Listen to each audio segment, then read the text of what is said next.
What's going on, guys? Welcome to another episode review for Vinland Saga Season 2. This is episode 14, and with me, as always, I have Blue Spade. Mm-hmm. We pick up some time after the events of the last episode where Arnheid is going out to see her husband, Gardar. Of course, she walks, I don't know how far she walks without a horse, but, I think she walked a pretty far distance for that one. So she heads over to, I guess, what was it? I think it was the pub shack that Snake and his men usually hang out at. Mm-hmm. And Gardar is, of course, like tied up in a post somewhere out back, with him just being severely beaten after what happened in the last episode.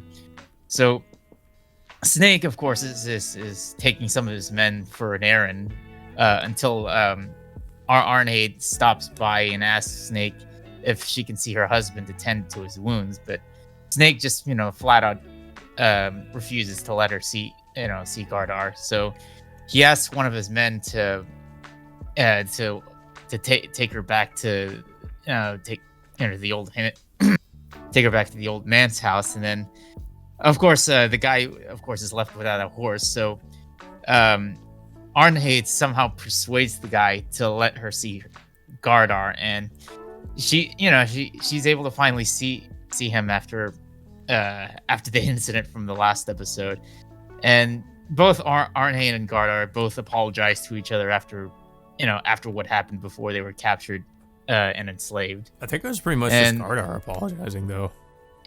Gardar apologizing first, because of because it was pretty much his fault that she'd gotten caught up in all this in the first place, or she became a slave.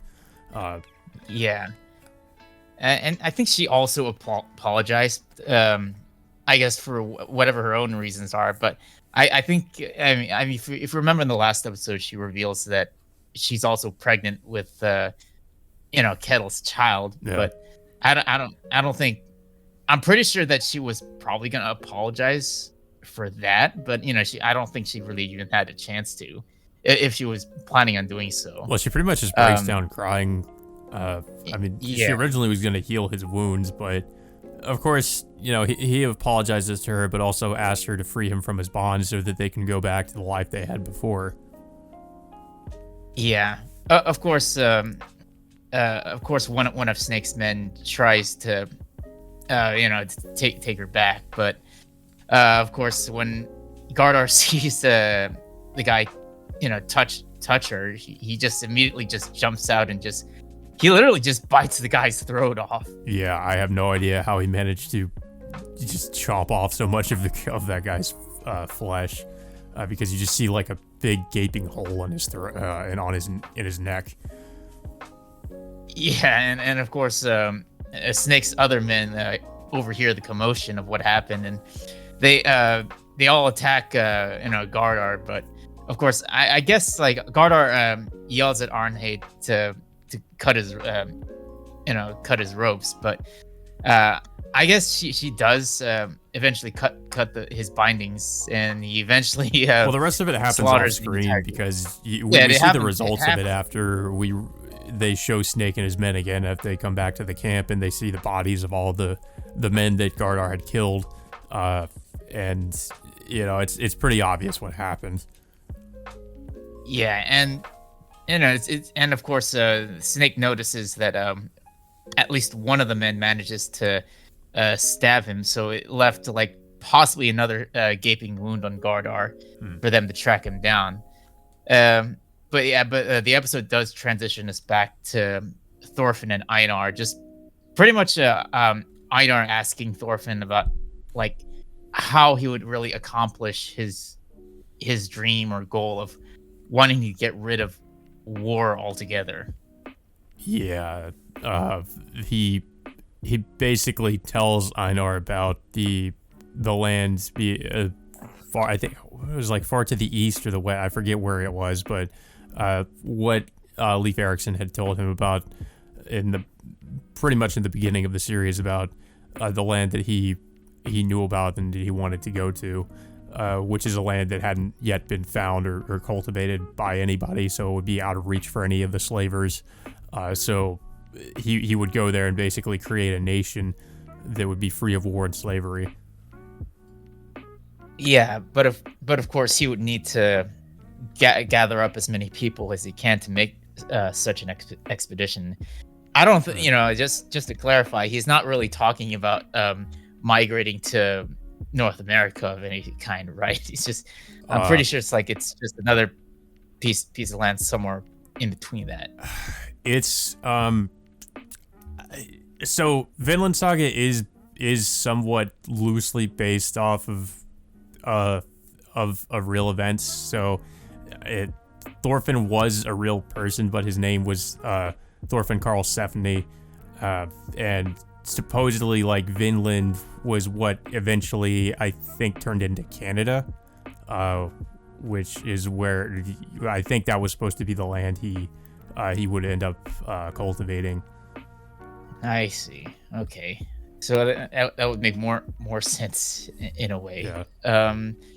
But yeah, so and of course we also overhear that with Thorfinn just admitting all the horrendous deeds that he's committed while he was working under Askeladd. But I mean, all the people he's killed for basically for no other reason, just to get revenge on Askeladd for killing his father. But then like he obviously he feels like just a huge load of regret over everyone he's killed over the years. So he decides, of course, he decides to make it his vow to make it up to the people he's killed by, I guess, just trying to obtain his his goal of like not winning war or such and such. Yeah, and I will say this does pretty much become like the main plot of the series going forward, is that Thorfinn is trying to find a means in which he can travel to Vinland and eventually cultivate it. Yeah, and of course, once they finish their conversation, Snake and his men do eventually make it to Thorfinn and Einar's shack or shed, and they basically just like just basically just rummage the place to see if Gardar is hiding in there. But of course, as of right now, they don't find him, and of course that's when Thorfinn and Einar realize that Gardar has escaped alongside Arnheid. Yeah, and the episode pretty much ends there on that cliffhanger where Einar finds out about this, and it seems like, just judging from his expression, he's really not sure what to do, if he should try to help out or what he can really do at this point. I guess we'll see what ends up happening. We do get some scenes from the next episode preview, and it does look like Gardar, of course, is free, and he's wearing like a hood, so I guess he's like trying to potentially leave there without killing everybody, just trying to like sneak out of there or something. But I guess we'll see how that works out. We know that Snake is, of course, trying to track him down, Snake and his men, so that's not going to be so easy. It does look like, and I think it's pretty. Most people watching can pretty much assume that Thorfinn and Einar are going to get involved in this conflict, and they're trying to. They might try to get into the middle of this and defend Arnheid and Gardar so that they can get away. Yeah, I mean things are definitely escalating with this. With the whole situation with Gardar. Well, not to mention too, what would further complicate things is, of course, Canute coming to the farm to raid it, which we still, it is probably going to happen conveniently, when maybe Thorfinn and Einar are potentially about to, possibly like get the two of them out of there or something. I mean, that's what I could anticipate would happen. They get caught up in another conflict. Leif Erikson is probably gonna reach farmland first before Canute does. Yeah. So that would probably give. They could ask Thorfinn... Leif to try to smuggle the two of them out. I suppose. Yeah.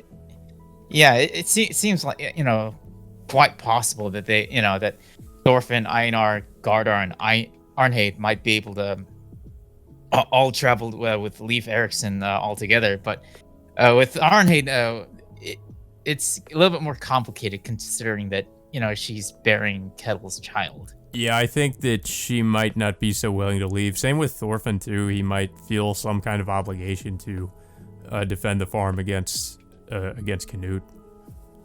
Yeah, but he's still, I don't know, like he's going under this like pacifist ideology right now, and I don't know how much he's willing to Well, go. it's like Einar points out in this episode that he would still have to defend his land from potential invaders. How is he going to completely renounce any kind of violence, even though that there are situations where you would have to defend yourself? Yeah, I mean, we did see instances of Thorfinn defending himself on certain occasions, rather on instinct at times. But yeah, I think if he does come across Canute's forces, then he'll likely, I guess, in a way, defend himself, but not in a ways to kill his his opponents. Yeah.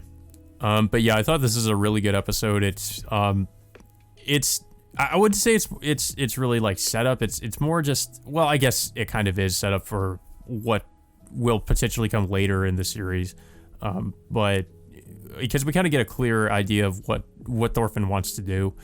We did know before that he wanted to do something like this, but it's more like he's clarifying what his intentions are or where he's going to go, I guess, to really like create this this land that he wants to create with without any kind of war or slavery.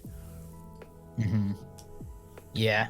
I do have to agree. It was a pretty decent episode. I mean, it sucks that we have to wait week after week to see what happens. I mean, honestly, it's just like like things escalate and then we have to wait another week just to see what happens. Yeah, the cliffhangers are some of the worst. I mean, yeah, I do feel like nothing really beats Attack on Titan when it comes to that stuff, though. But yeah, I mean, overall, like right now, this is the first time the storyline has basically escalated ever since the new season started. Basically, just the first core ended up starting off slow with Thorfinn and Einar developing their friendship, working around on the farm. And then things, like I said, start escalating with the whole situation with Canute, not to mention the whole thing with Gardar being introduced a couple episodes ago. Yeah, we're pretty much getting to the climax of the farm arc now. Mm-hmm. But yeah, guys, so that all being said, until next time, we will see you all later.